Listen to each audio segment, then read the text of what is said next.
Assalamu alaikum warahmatullahi wabarakatuh. This is IslamTalk and I'm Sister Farina. I'm talking to all of our youth today. We talk about how youth is being abused, youth is being disrespected or ignored or not acknowledged or unheard, right? But we also need to understand that our youth has to understand their parents and their grandparents as human beings, as individuals, right? I know they're not fully aligned with you many a times because they're not in your shoes at the time and they come from a different era. You think it's very ancient of an era that they come from. But you need to also understand that they have their own personality, they have their own identity, and they have their own dignity that is often not acknowledged or ignored. Because they're human beings. Before giving birth to you, they were human beings, right? They were individuals and they had their own ambitions, they had their own goals in life, they had their own likes and dislikes. What they did though, after Allah subhanahu wa ta'ala entrusted them with you and your responsibility, they totally ignored their own self-identity, ignored their own needs, right? They ignored their career goals many a times, right?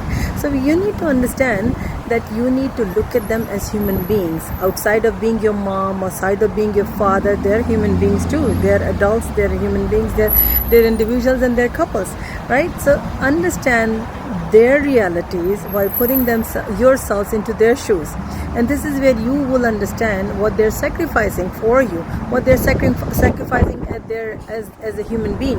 They're sacrificing their time, their energy, their investments, their likes and dislikes. You know, they plan everything around you. They plan everything fulfilling your needs. They plan even the trips around you. So if you actually see them as individuals, as human beings, other than your moms and dads, you will better understand their issues. You will better understand where they're coming from. You understand how they might sound overprotective, but they have a thought process going in their head while protecting you, because you are an amana to them. Allah subhanahu wa ta'ala has entrusted them with you, and they're coming from a different mindset and thought process than you can understand.